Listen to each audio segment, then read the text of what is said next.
J'inviterai Sébastien Fournel à venir prendre place ici à l'avant. C'est notre premier conférencier. Sébastien, lui, il a un bac en génie agro, puis une maîtrise en génie agroalimentaire à de Laval. Durant le cadre de sa maîtrise, il évaluait les émissions polluantes issues des poulaillers. Il a ensuite réalisé un doctorat en génie chimique à l'Université de Sherbrooke, portant sur le potentiel du chauffage à partir de biomasse agricole. En 2015 et 2018, il a effectué 2 stages post-doc au Centre Eau, Terre, Environnement de l'INRS, pour ceux qui connaissent, et un second au département des sciences animales de l'Université de Laval, où il a contribué à l'adaptation des élevages québécois au bien-être animal, au changement climatique et à l'agriculture de précision.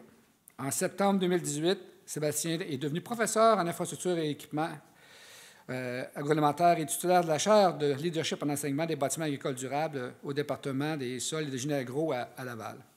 Depuis, il s'intéresse à la naturalisation des sites ou des bâtiments et à les équipements agroalimentaires,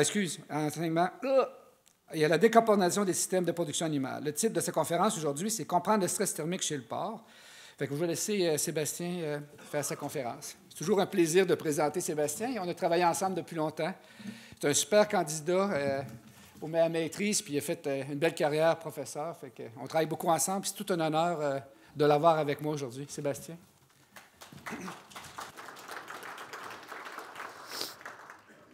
Merci des bons mots, Stéphane.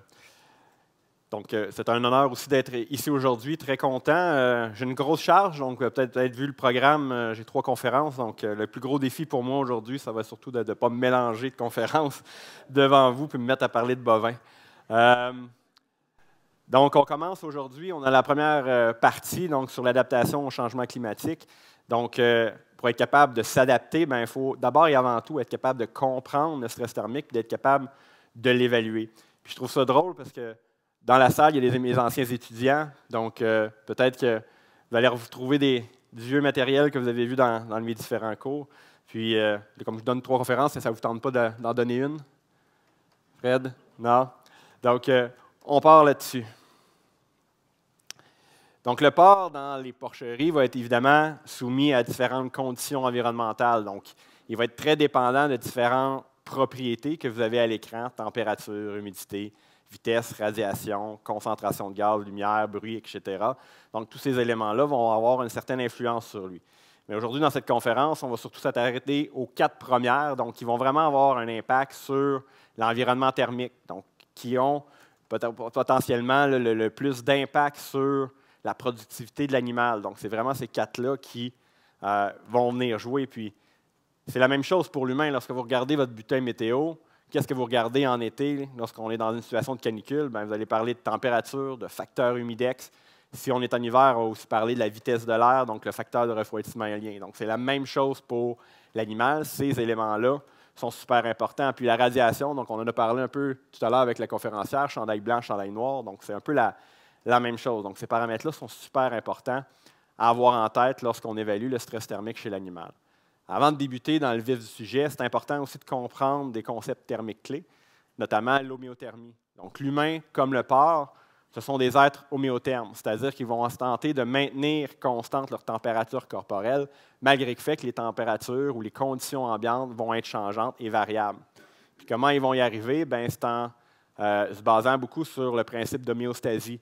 Donc, ils vont essayer de garder leur température constante grâce à un équilibre qui va se faire entre l'énergie du métabolisme, donc principalement l'énergie qui va venir de l'alimentation, et les gains ou pertes de chaleur avec l'environnement. Donc, c'est vraiment cet équilibre-là qui va nous permettre de maintenir son homéothermie. Donc, gardez ça en tête pour la suite.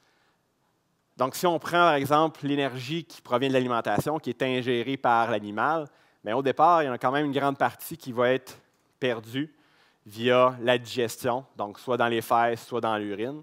Cette perte-là peut quand même être assez importante. Donc ensuite, il en reste une certaine quantité qui peut être métabolisée. Donc l'énergie qui va servir soit pour le maintien des fonctions vitales ou même pour combattre certains stress, comme le stress thermique dont il est question dans cette présentation. Évidemment, c'est la quantité d'énergie qui va être utilisée, va dépendre du stade physiologique de l'animal, de son état de santé, de différents autres paramètres que vous avez dans la boîte grise.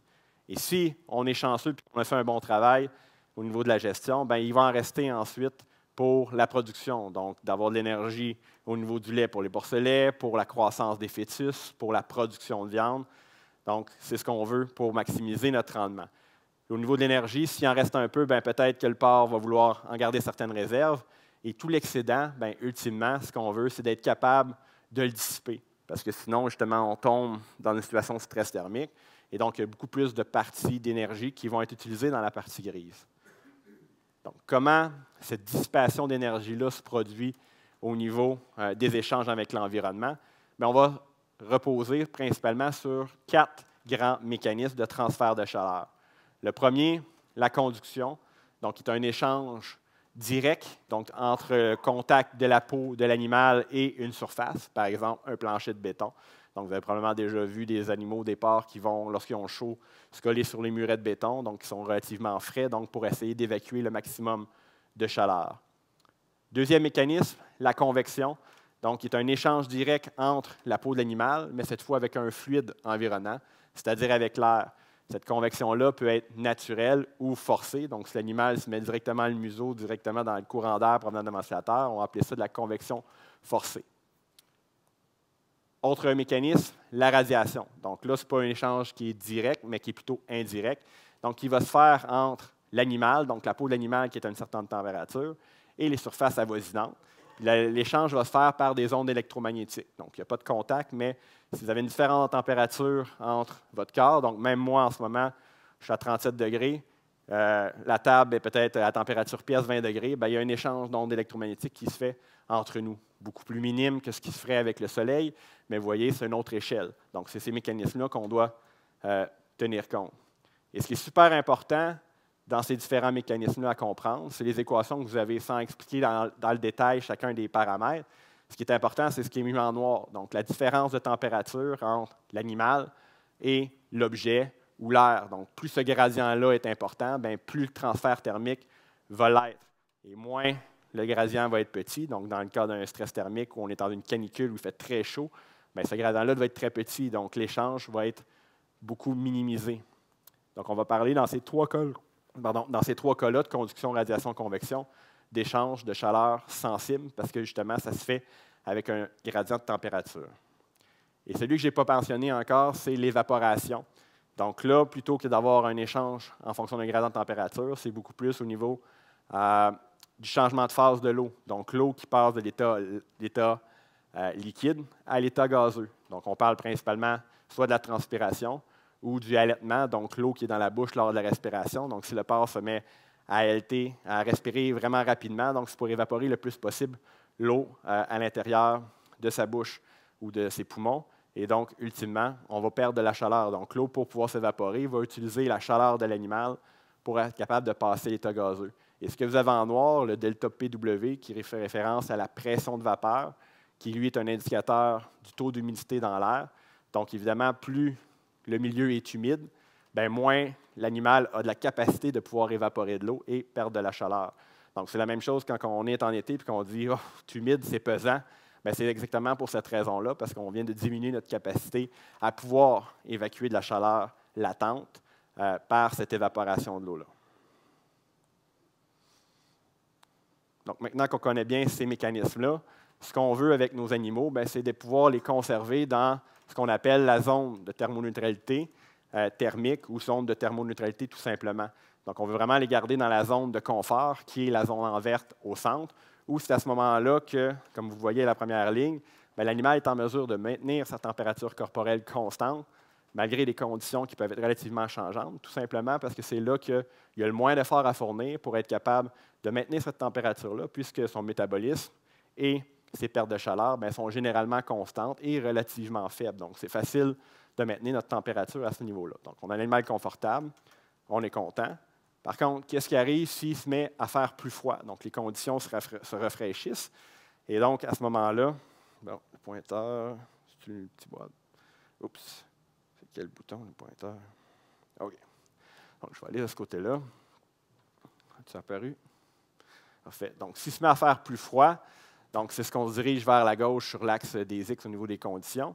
Et donc, s'il fait plus froid, c'est que le gradient de température entre la peau de l'animal et l'environnement vient d'augmenter. Donc, s'il fait plus froid, il y a un potentiel de perte de chaleur beaucoup plus importante au niveau de la chaleur sensible. Donc, si on perd beaucoup plus de chaleur sensible, bien, pour être capable de maintenir notre température constante, bien, il faut que l'animal puisse augmenter son métabolisme. Qu'est-ce que ça veut dire? Bien, soit il va manger plus pour aller gagner de l'énergie, soit il va bouger plus, soit il va frissonner, ou d'autres types d'activités ou de comportements, justement, pour augmenter sa capacité de fournir, de produire de l'énergie pour être capable, justement, de maintenir son hémothermie. Ensuite, ce qui nous intéresse peut-être davantage aujourd'hui, s'il se met à faire plus chaud, donc à l'inverse, si la gradient de température maintenant se rétrécit, donc s'il se rétrécit, c'est que la capacité de perte de chaleur sensible va diminuer, donc c'est ce que vous voyez ici en gris pâle, même jusqu'à être pratiquement nul. Et donc là, on se retrouve, comme on a une accumulation de chaleur, bien, un certain stress thermique. Donc, comme on l'a vu tout à l'heure, l'animal va augmenter sa quantité d'énergie pour combattre ce stress-là, et donc son métabolisme va augmenter. Et s'il veut maintenir sa température corporelle constante, bien, il va devoir augmenter sa perte de chaleur latente. Donc, généralement, on parlerait de transpiration, mais comme le porc a beaucoup de difficultés de pouvoir transpirer, bien, c'est surtout basé sur le halètement. Et donc, ça devient de plus en plus stressant pour lui, de plus en plus il fait chaud. Donc, gardez ça toujours en tête. Au niveau des valeurs de zone de thermoneutralité, donc la boîte verte, vous avez ici des données là, provenant du ministère de l'Agriculture de l'Ontario.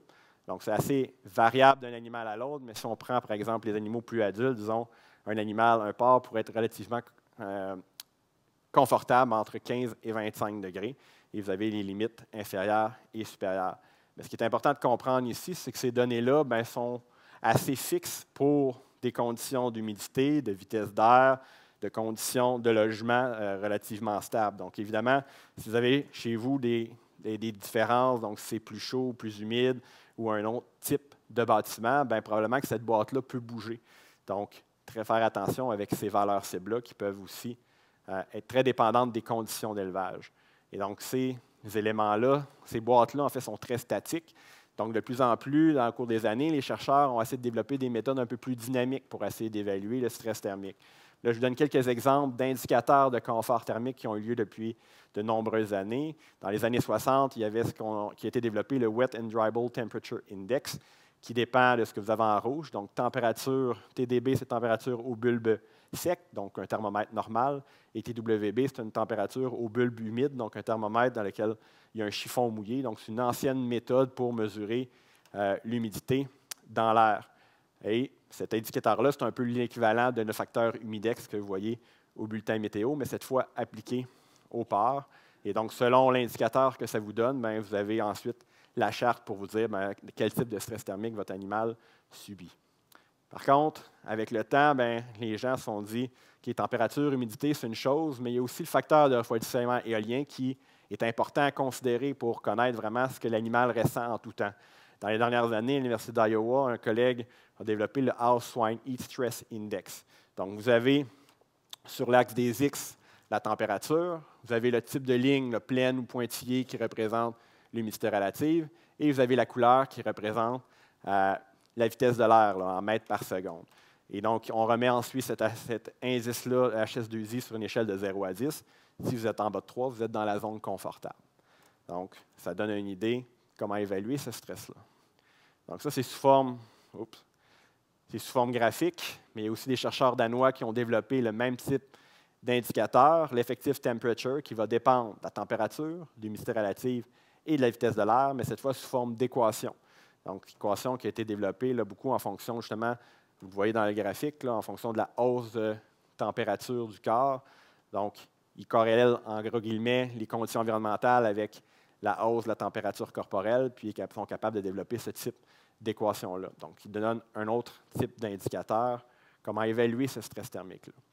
Et je termine avec le Effective Environmental Temperature, donc qui est similaire aux autres, mais ce qui est important avec cet indicateur-là, c'est qu'il va dépendre non seulement de la température qu'on prend comme première mesure, mais qu'on va ajuster en ajoutant ou en soustrayant certains facteurs en fonction des conditions d'élevage, le type de plancher, la vitesse d'air, l'isolation, le type de système de refroidissement.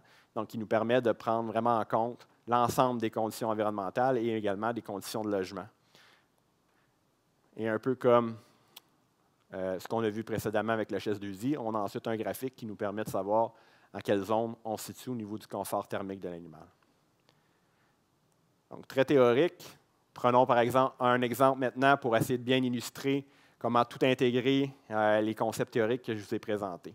Donc, si on a un animal qui est, somme toute, dans une situation de confort à 20 degrés, 50 d'humidité relative. Donc, dans ces conditions-là, sa température de 39 degrés est maintenue sans trop de difficulté. Donc, on peut dire que ce n'est pas un animal qui est en stress thermique. Donc, ultimement, il va être capable de maximiser l'énergie pour la production parce qu'il est en mesure d'efficacement évacuer le surplus de chaleur via les différents mécanismes qu'on a vus tout à l'heure, convection, radiation, conduction et évaporation. Parce que le delta T, il est assez élevé, donc il est au moins là, de au moins 19 degrés. Puis vous avez aussi de la place pour être capable d'évacuer de la vapeur d'eau via le halètement. Donc, si je reprends le graphique de la méthodologie de Baker qu'on vient tout juste de voir, en considérant par exemple un porc qui est à 90 kg et qui est dans un environnement où il est sur latte de béton, avec une vitesse d'air relativement faible, même stagnante, à 30 pieds par minute, en considérant une bonne isolation. Donc, on part de 68 Fahrenheit, donc faites attention à l'échelle, c'est vraiment, on part des Fahrenheit, auquel on enlève en tout 17 degrés. 68 moins 17 est égal à 51. Et ultimement, on se trouve bel et bien dans la zone de confort, donc c'est ce qu'on avait anticipé au départ. Là où ça se gâte, c'est si on se retrouve plutôt dans une situation de stress thermique, donc en été, en pleine canicule de 30 degrés, un problème de gestion au niveau de l'environnement, donc humidité aussi qui est assez élevée dans le bâtiment à 80 %. On a possiblement dans ces conditions-là un animal qui a de la misère à garder sa température constante, qui est peut-être en élévation, maintenant à 40 degrés. Donc, dans ce moment-là, si on reprend ce qu'on avait vu tout à l'heure, il y a beaucoup plus d'énergie qui va être utilisée pour essayer de garder sa température corporelle la plus basse possible. Il est évidemment en stress thermique, donc il y a beaucoup d'énergie qui est utilisée pour combattre ce stress-là. Et donc, probablement qu'il ne reste plus nécessairement beaucoup d'énergie pour être capable de produire de la viande. Puis, ultimement, c'est tout simplement parce que, justement, il ne peut pas être capable d'évacuer de la chaleur. On ne le voit pas super bien, là. Normalement, ils sont supposés être très, très pâles. À moins qu'ils soient là, non. Ils sont très, très pâles, mais justement, les mécanismes de transfert de chaleur sensible latente sont pratiquement inexistants, étant donné que les deltas température et delta humidité sont très petits. Donc, on reprend l'exemple avec notre même porc sur les mêmes lattes, la vitesse. On néglige un peu l'isolation comme on considère qu'on est en été, avec une température qui est relativement élevée, donc peu de transfert thermique au travers de la bâtisse. Donc là, on se retrouve à 86 degrés Fahrenheit, moins 16 degrés, et donc à une effective temperature, donc une température réellement ressentie de l'animal à 70. Donc, on est clairement dans la zone de stress thermique. Donc, vraiment facile à pouvoir évaluer. Puis, ce qui est encore plus intéressant, c'est si, au contraire, on a un producteur qui est proactif, qui met en place des stratégies de refroidissement, par exemple de la recirculation ou des systèmes d'ionisation ou aspersion. Donc, selon la méthode de Baker, si on augmente la vitesse de recirculation, par exemple, une vitesse d'air qui passe au niveau des animaux à 1,5 m/s ou 30 pieds minute, ou en démarrant justement un système de refroidissement à l'eau comme l'aspersion, on vient de diminuer 10 degrés. Et donc, notre porc, à ce moment-là, passerait de 70 à 60 et redeviendrait dans la zone de confort thermique. Tout simplement parce que ces mécanismes-là, donc en augmentant la vitesse d'air sur les animaux, lui permettent de, ultimement, pouvoir évacuer de la chaleur sensible par convection. Donc, vous avez un... Oh, trompé. Bon, ça ne répond plus. OK. Bon. Donc, vous avez un petit H dans la formule de convection. Ce petit H-là, c'est le facteur de convection. Donc, plus la vitesse d'air est élevée, plus ce H-là augmente et donc la perte de chaleur est plus importante. Même chose du côté des systèmes à l'eau. Donc, si on mouille l'animal avec un système d'aspersion, donc c'est la même chose que si vous sautez dans la piscine ou sortez de la douche, si vous n'essuyez pas directement, l'eau qui est sur votre corps cherche à s'évaporer. Donc, elle prend la chaleur de votre corps. Donc, c'est pour ça qu'on sent une situation de refroidissement. Donc, c'est la même chose avec l'animal. Donc, on permet une certaine évaporation de l'eau par le corps et donc, c'est ce qui permet à l'animal de se rafraîchir. Puis, petite parenthèse là-dessus, je ne l'ai pas indiqué dans notre présentation. Je ne sais pas s'il y en a qui ont écouté la semaine verte dans la dernière fin de semaine. Donc, on a eu le projet Stéphane, vous avez probablement vu Stéphane, donc moi j'étais figurant dans la diapositive, mais on vient de terminer un projet justement sur le stress thermique en utilisant ce type d'indicateur-là, c'était le HS2I, ce type d'indicateur-là pour maintenir les conditions environnementales les meilleures, optimales même en conditions de canicule. Donc pendant 10 semaines, on a suivi pendant 3 élevages des porcs dans lesquels on induisait des stress thermiques, donc d'une semaine de canicule à 3 reprises. Puis même, malgré ces 30 degrés-là maintenus pendant une semaine, les porcs, la productivité ne bougeait pas d'un poil. Donc tout simplement parce que justement, on ajustait les conditions environnementales, pas basées simplement sur la température, mais on mesurait l'humidité relative et la vitesse d'air. Et donc, avec des systèmes comme la recirculation et l'aspersion, on est en mesure de maintenir des porcs avec des GMQ entre 1,1 et 1,4 kg par jour. Donc, c'est quand même une belle découverte. Donc, normalement, il me reste les messages à retenir. Parfait. Donc, ce que vous avez à retenir de cette présentation-là, c'est que globalement, la thermorégulation, c'est quand même assez complexe, mais relativement limité chez le porc, étant donné qu'il n'y a pas de possibilité au niveau sudoripare. Donc, l'animal repose beaucoup pour s'adapter sur son comportement. Donc, si on veut maintenir l'animal dans des conditions optimales ou dans sa zone de thermoneutralité, on doit lui fournir les possibilités pour être capable d'être plus résilient. Donc, si ce n'est pas par différentes technologies de refroidissement, bien, ultimement, ça pourrait être par différents moyens, différents types de sols, de substrats pour qu'il puisse s'adapter et choisir le meilleur espace pour lui, pour être capable de se maintenir dans les conditions idéales pour produire de la viande. Donc, je vous remercie. Des questions?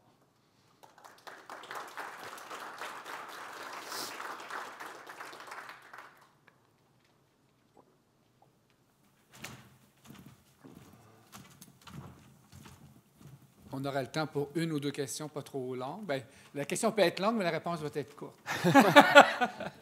Madame? Oui, Mylène Gosselin, MAPAC. Je me demandais, comme stratégie de thermorégulation, utilisation de l'aspersion, est-ce que ça peut venir contrer une autre utilisation, comme on voyait là, des lattes de béton qui sont sèches pour aider à la conduction, mais après ça, si on fait de l'aspersion et que les lattes deviennent humides, quel impact ça aurait sur, après ça, la conduction? Donc, c'est ça, toujours une question, puis c'est un peu ce qu'on avait vérifié dans le projet dont je viens de parler, c'est que justement, on veut mouiller, mais sans trop. Donc, l'idée, c'est de mouiller l'animal, mais que l'eau ait le temps de s'évaporer avant de toucher le plancher. Donc, c'est de mettre la bonne quantité. Puis, justement, le projet testait différentes quantités d'eau à pouvoir mettre sur les animaux. Et donc, on est capable d'en mettre moins, puis garder justement un environnement qui est sec, même en mouillant les animaux. Donc, mais effectivement, si le plancher devient mouillé, bien, ça vient changer un peu la donne là, au niveau de la régulation de l'animal. Seconde question, non? On pourrait... Je te remercie beaucoup, Sébastien.